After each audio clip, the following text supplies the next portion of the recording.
Mike Waltz dropped as US National Security Advisor. It's the first big shift in personnel of Donald Trump's second term.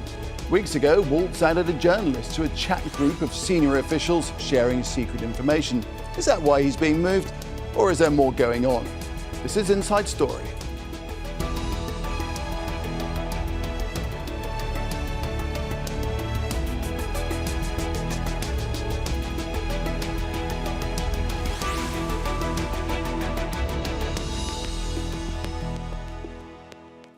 Hello there and welcome to the programme. I'm Nick Clark.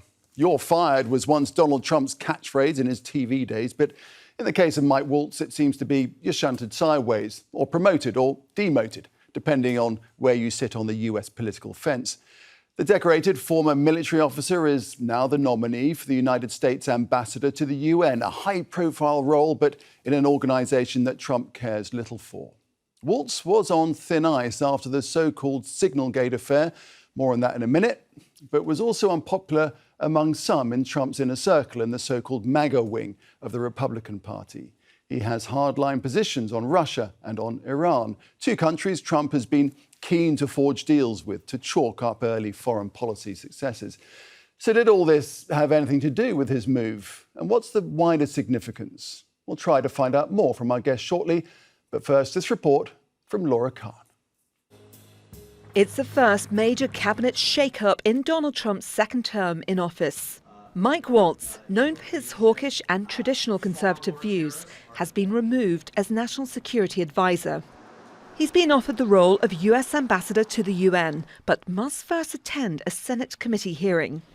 Marco Rubio has been named as Waltz's interim replacement, meaning he now holds 4 titles: Secretary of State, US Archivist, and head of USAID. Waltz came under scrutiny last month for adding journalist and editor-in-chief of The Atlantic, Jeff Goldberg, to a group chat on messaging app Signal. It would become known as Signalgate.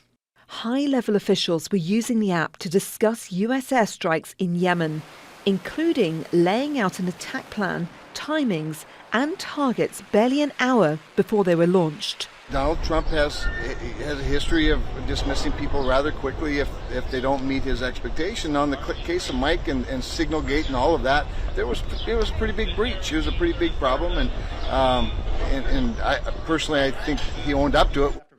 If Waltz expected dust to settle on Signalgate, a confirmation hearing from the UN ambassador job will likely put him straight back on the hot seat. He's expected to face intense questioning from Democrats. Some have already taken to social media, including Minnesota Governor Tim Walz, with pointed remarks like Mike Waltz has left the chat. But Trump's number 2 says it's a promotion. So it wasn't let go. He is being made ambassador to the United Nations, which of course is a Senate-confirmed position. I think you can make a good argument that it's a promotion. But we brought Mike on to do some serious reforms of the National Security Council. He has done that. Questions are also expected to be raised around the conduct of US Secretary of Defense Pete Hegseth. He also shared sensitive military information in the group chat, but then shared more about military strikes in a separate chat with his wife and brother. Donald Trump hired both men and stayed quiet after Signalgate, kept Hegseth in his position, and defended Waltz as a good man. His decision not to directly sack cabinet members is a departure from Trump's fiery first term, which may also signal he wants to show he heads a more settled and stable government. Laura Kahn, Al Jazeera, Inside Story.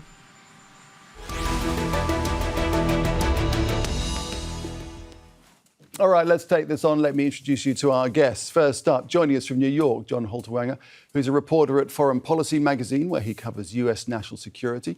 In Minneapolis, in Minnesota, Amy Koch, a Republican political strategist.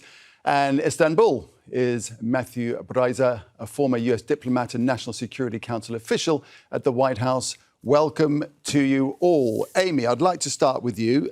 You're a Republican political strategist, as I say. Do you think this is a shrewd move, a quiet way of moving Waltz on without actually firing him? Yeah, I think we're going to see a lot more from the Trump administration in this way, and maybe even with Defense Secretary Hegseth as well. Not a move out of the administration, but a move to a better suited job. And I honestly think that Waltz is better suited for UN ambassador. As a former member, he was kind of put into a position of being staffer. And I think that's sometimes not a move that former members make very well. And I think that behind the scenes, he wasn't suited as well for that role. And so they found a different position for him. Very right. honestly. And he's still got to be confirmed for that role, of course, but we'll come on to that in a minute. Matthew, why do you think Donald Trump waited until now? Well, I think initially he didn't want it to look like, as Laura Loomer said, a scalp was sacrificed. President Trump went through such turmoil in his first administration when his initial national security advisor, Michael Flynn, as we recall, was fired after just 3 weeks. And then President Trump went through 3 more national security advisors. So I think President Trump didn't want to get off in this second term on the same foot as suggesting he had made some bad personnel choices, perhaps, and that there was chaos within the White House. OK, John, what's your view? Apart from anything else, some say it's the wrong man, that Secretary of Defense Hegseth was the one who acted most carelessly by telling even his family about operational plans. Perhaps his head should have rolled.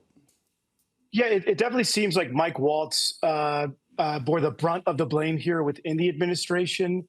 That could be because he was already, kind of unpopular in the White House. He was not working well with other aides. Apparently, Susie Wiles, the chief of staff, found him quite dismissive. So he already had problems prior to the Signalgate scandal. So it kind of made him an easy person to blame for this rather than Hegseth, even though, as you said, it was Hegseth who shared the most sensitive information within this chat. Yes, it was Waltz who started the chat. Yes, it was Waltz who accidentally included Jeff Goldberg, but it was Hegseth who shared very sensitive information on this operation in Yemen, and not one, but 2 signal chats. And this confirmation hearing is going to be very interesting in terms of what Democrats focus on as they're questioning Waltz. Will they be going after him more, or will they really lean into to focus on Hegseth and his role in all of this?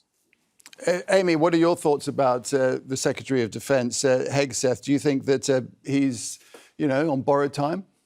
I think if this is sort of an example of how things will be done in the new Trump administration, I think that he very well may be.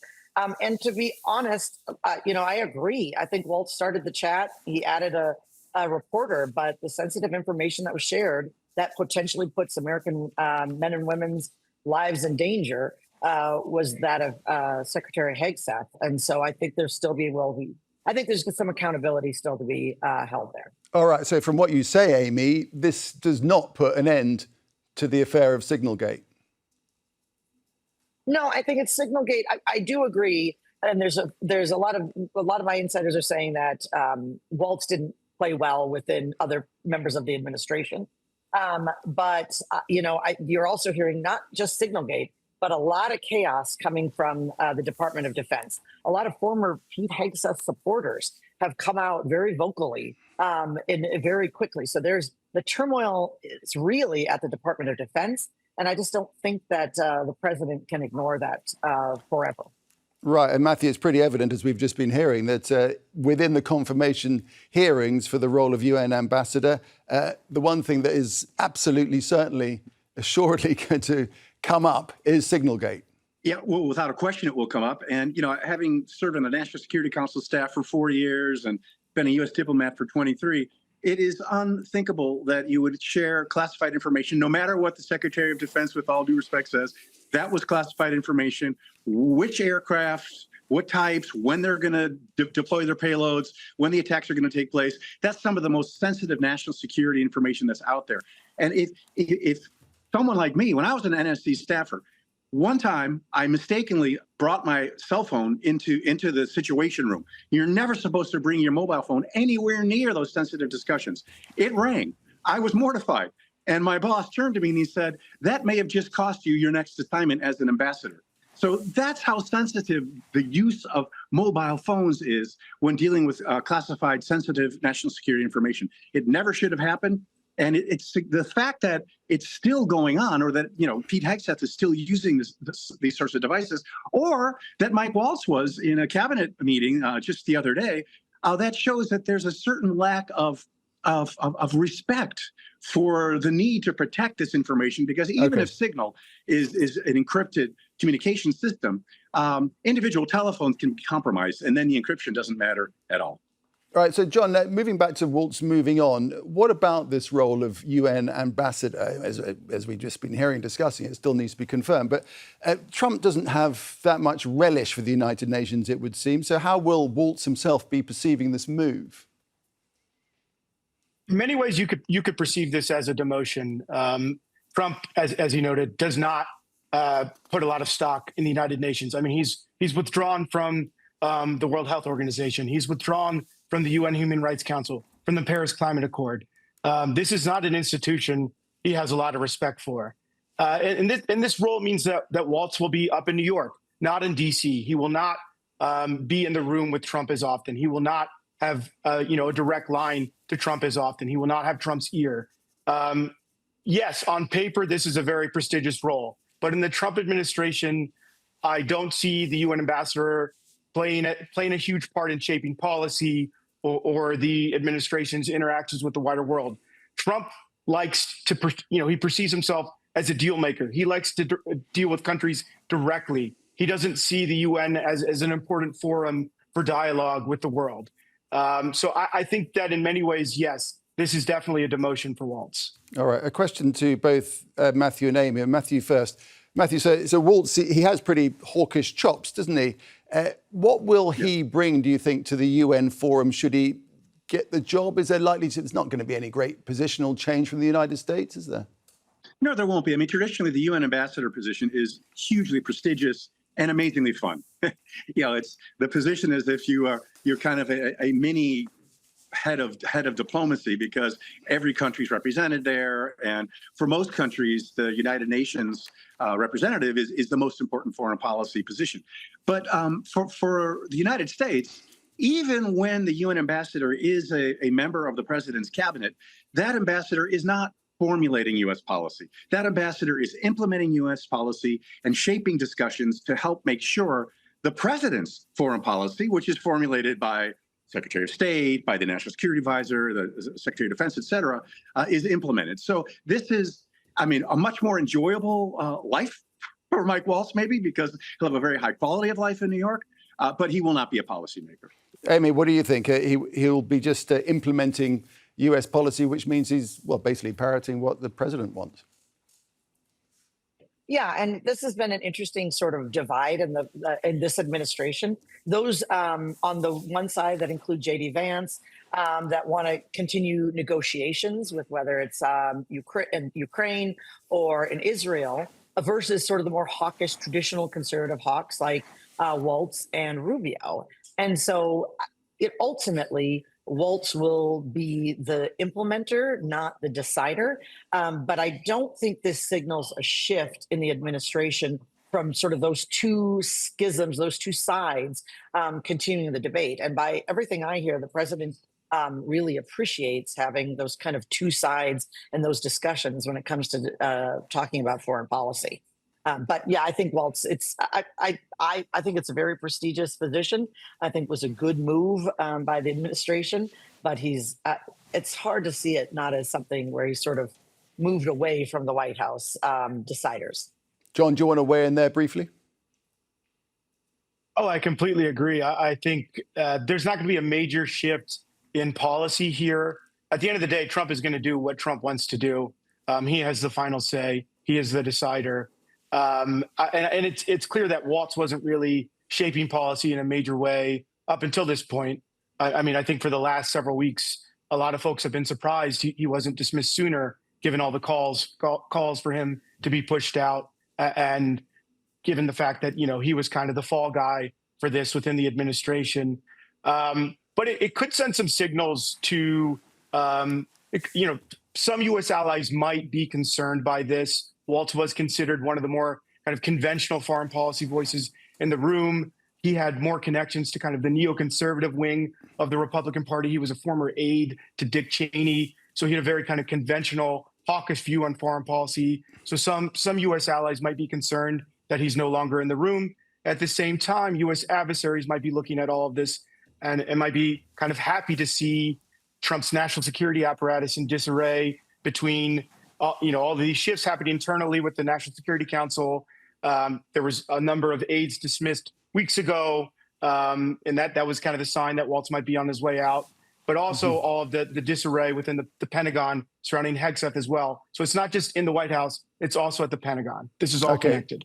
Everything you've said just brings me on to this now, Matthew, because there is another view, isn't there, that this is not just about Signalgate, that the administration wasn't overly happy with Waltz's hawkish stance in the negotiations with the Iranians, that he's not as inclined towards a nuclear deal as perhaps Trump and Steve Witkoff are about the deal. What do you think about that theory? Oh, yeah, Nick, I think for sure there's a real battle going on within the White House. I mean, Amy talked about the traditionalists or neocons like Waltz or like Rubio, if you can call them that, in the administration's foreign policy establishment. And then you've got the MAGA people. And you've also got the tech bro billionaires that are another faction. But there's an intense battle between those traditionalists like Waltz and Rubio and then the MAGA folks. And I'm sensing from my own context in the Trump administration that the MAGA people are anticipating now, I don't want to say a coup, but they're really going to seize these positions of power within the White House, not just on the National Security Council staff, but across the board. So it's sort of like the rise of the MAGA side over the traditionalists. As Amy said, I mean, President Trump likes to have both sides arguing, and he likes to be able to choose whatever outcome he wants. And, Abraham Lincoln had his famous team of rivals. But the people who are in the battle are fighting hard.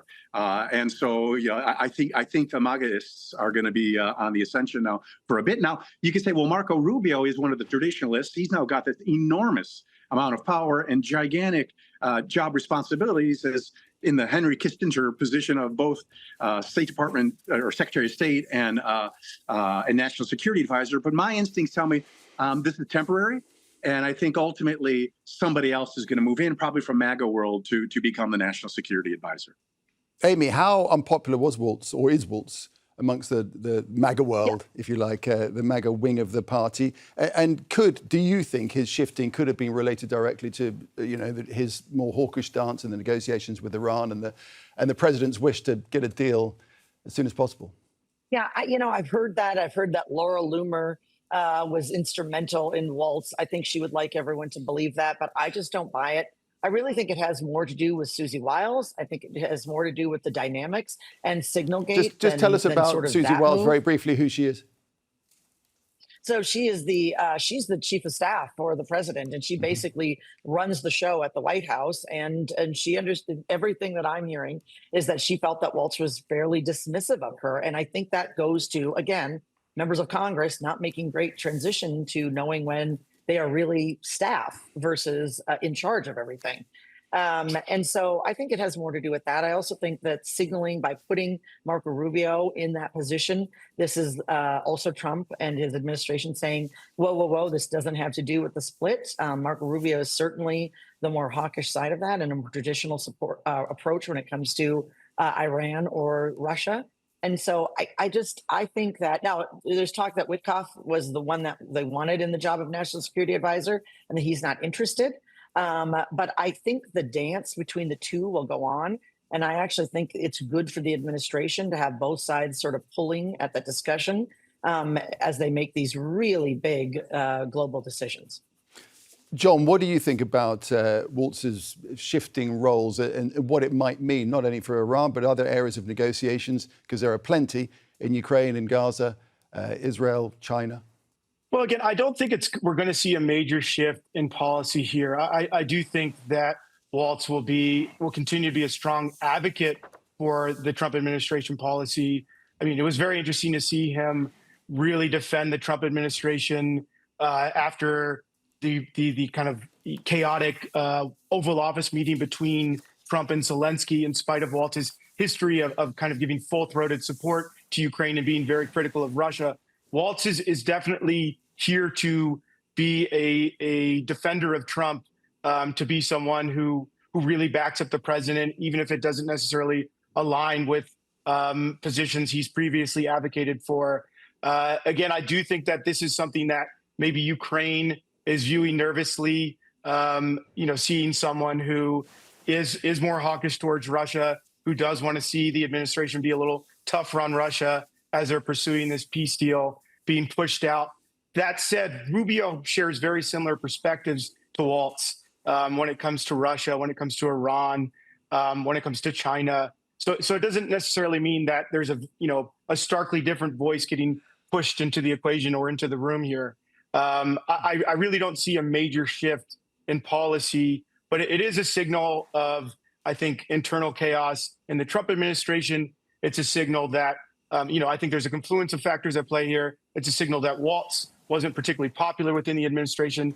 And it's a signal that Trump, who really cares about optics as a former reality TV star, was still mad at Waltz over Signalgate, which was definitely an embarrassing situation and continues to be an embarrassing situation and a thorn in the side for this administration. OK, Matthew, Rubio is now doing 4 jobs, including 2 key full-time jobs that would be regarded individually as full-time jobs, that of Secretary of State. So isn't that too much? Well, I mean, Secretary Rubio is a brilliant man, but it's impossible. I mean, having been relatively, modest or junior staff member on the National Security Council staff, it was the most challenging job I've ever had. And to be in charge of the whole thing, which means not only you run this big staff inside the White House, but you also advise the president more than anybody else on foreign policy. And you're coordinating all of the U.S. government agencies, chairing the meetings at a ministerial level to try to come up with an agreed policy. That is an unbelievably huge job. But on top of that, to be the lead diplomat, I don't know how you can do it, not to mention, presiding over the dismantling of USAID and being the national archivist. Nobody has that much bandwidth, nobody. So that's why I think, while it may be really exciting in the beginning to have all that power concentrated in one's hands from the perspective of Secretary Rubio, it is not sustainable. And so that's why I believe this consolidation is temporary. And I think soon there will be someone more from the MAGA wing that's going to take over as national security advisor. Amy, what do you think? Does Rubio have the bandwidth? No, he doesn't have the bandwidth. But what we haven't talked about is is this MAGA? Is this the tech bros? Whose kind of star is rising here? I do think it's hard to deny that that former Senator Rubio doesn't have the ear of the president and the trust of the president. He's been put in these 2 really big positions because he has performed well, and obviously the president trusts him. And so, if anyone's star is rising in this, it's certainly Secretary Rubio. John, under President Trump, the prevailing question, it seems, in foreign policy seems to be, whatever we do, is it good for America? Does it make America stronger, richer and safer? But the question is it not also the duty of the world's biggest superpower, certainly to look after itself, but also to answer the question, is what we do good for the security of the world? Because in the end, that is important for America too. I think absolutely.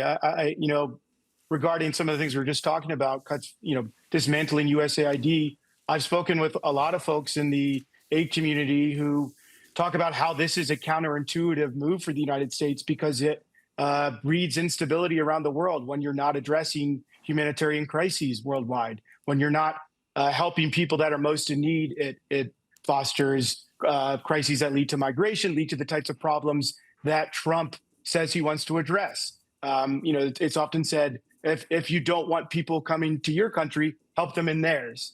That's something that people in the humanitarian sector often advocate for. So yeah, there is that concern that the isolationist wing of the Republican Party, the MAGA wing, is being a bit myopic, is not seeing the big picture in terms of actually it's not just the ethical thing to do to pay attention to crises around the world. It's also just good policy and smart and actually in the long run, good for U.S. national security to keep an eye on what's going on around the world, to be heavily involved in global affairs. And it's really a major shift from the role the U.S. has played for 80 years in the wake of World War II. I mean, all of these institutions that Trump is pushing the U.S. away from, the UN, NATO, et cetera, these are institutions the U.S. played a key role in founding. And we're now just seeing a drastic shift away from that. And it's really having already cataclysmic effects across the world. But Matthew, on the other hand, Trump is certainly working pretty hard. His administration is working pretty hard at trying to secure various deals, be it Ukraine or Gaza and so forth.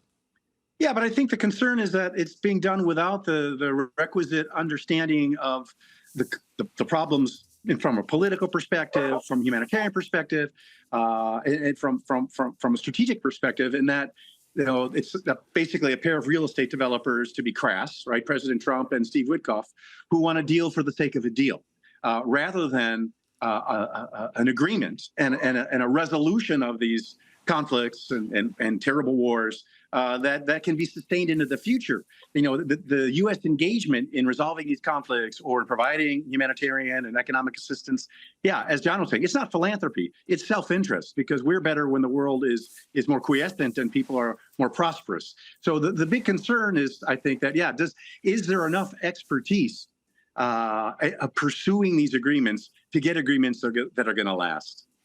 Amy, what are your thoughts? Do you think all of this, I hesitate to call it chaos, but certainly this shifting that's going on, does it send the world a message that the United States is a consistent, reliable power to be relied on? Well, I think that some shakeup was necessary. I think the UN has been problematic and not a helpful entity for the U.S.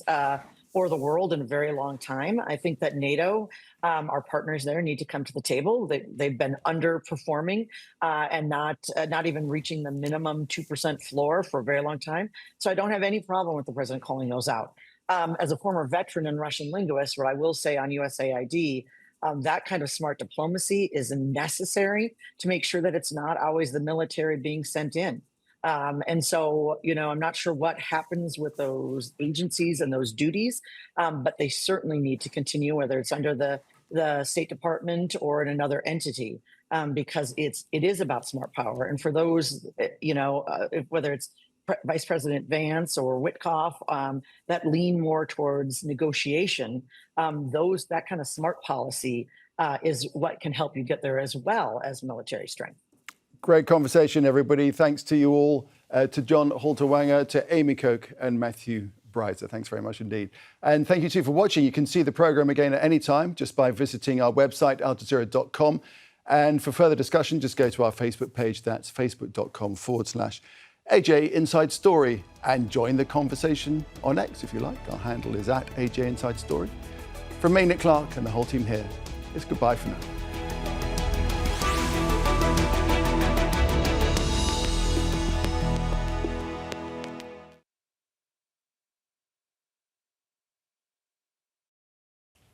Make sure to subscribe to our channel to get the latest news from Al Jazeera.